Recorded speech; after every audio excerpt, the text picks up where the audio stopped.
Alors là, la surprise, elle est vraiment hors norme. Le champion d'Europe en titre qui chute face à la Macédoine du Nord. Le Portugal se qualifie pour la suite des barrages. Gareth Bale, vraiment super performance de Gareth Bale face à l'Autriche. Donc les amis, avant d'aller plus loin, n'hésitez pas à vous abonner à Foot Time pour ne rien manquer de nos prochaines vidéos. Alors, Roberto Mancini. Roberto Mancini fait un excellent travail du côté de l'Italie, mais depuis leur dernier sacre à l'Euro, cette équipe de l'Italie semble avoir perdu quelque chose, c'est-à-dire son âme, ce qui le caractérisait le plus, c'est-à-dire vraiment un jeu collectif compact et surtout des joueurs surmotivés qui se battent chaque instant comme si c'était leur dernier match pour leur sélection.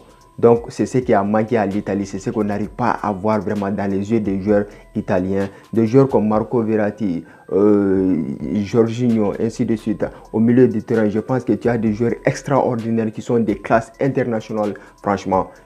Qui peut rêver mieux? Des joueurs qui associaient Marco Verratti à Jorginho et Nico Barella au milieu des terrains. Franchement, c'est super. N'importe quelle équipe, quel entraîneur tuerait pour avoir un tel trio dans son milieu de terrain.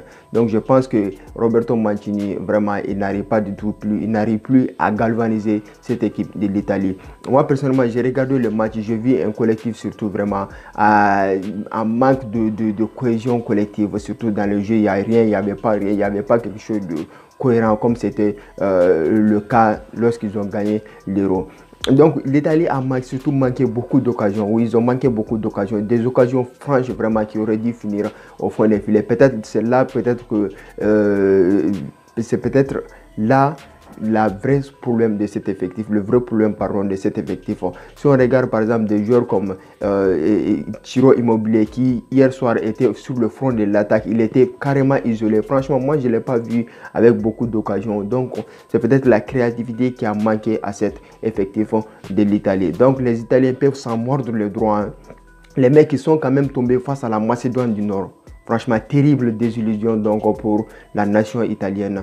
Donc l'Italie qui ne verra pas la Coupe du Monde. Donc dommage pour eux, vraiment désolé pour eux.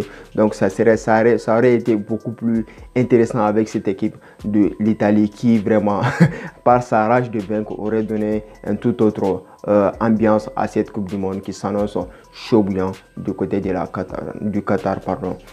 Donc le Portugal qui s'est qualifié pour la suite des barrages. Le Portugal affrontera donc la Macédoine du Nord. Donc dans un match qu'on peut annoncer plié d'avance peut-être. Donc il ne faut pas tomber dans les pièges hein, du côté portugais. Donc le Portugal qui a réalisé une performance XXL vraiment face à la Turquie. La Turquie n'était pas détaillée. Même si la Turquie aurait pu revenir au score avec... Même si Cristiano Ronaldo a été vraiment transparent dans ce match, notamment en seconde période. Franchement, en seconde période, on ne le sentait même pas sur le terrain. Donc, des jeunes joueurs comme Diogo Jota ou Otavio vraiment ont réussi à prendre le relais. Franchement, grosse performance de la part de ces deux joueurs qui ont fait un excellent match, surtout de la part de Diogo Jota. Diogo Jota, je pense que c'est le futur attaquant de classe internationale qui s'annonce à venir du côté du Portugal. C'est pas étonnant qu'il ait réussi à prendre la place de Firmino du côté de Liverpool. Franchement, c'est un super attaquant. Notamment, on l'a vu sur ce but. Le but, son coup de tête, franchement, c'était super, c'était surpuissant à la façon Puyol, Carlos Puyol. Donc, super match de la part du Portugal. Donc, le Portugal peut-être qui peut se qualifier donc pour ce mondial qui s'annonce à venir. Donc, le Portugal affrontera la Macédoine du Nord lors des finales des barrages. Donc, de l'autre côté, la Suède s'est imposée face à la République tchèque. Courte victoire 1-0. La Suède qui affrontera donc le Pays de Galles pour la finale, pour l'autre finale. Pays de Galles. Comment parler du Pays de Galles sans parler de Gareth Bale? Gareth Bale, quand même, c'est un ovni. Hein. Le mec, il arrive toujours à surprendre. Franchement, il ne veut pas jouer au Real Madrid. Il s'emballe, pardon pour l'expression, il s'en fout vraiment.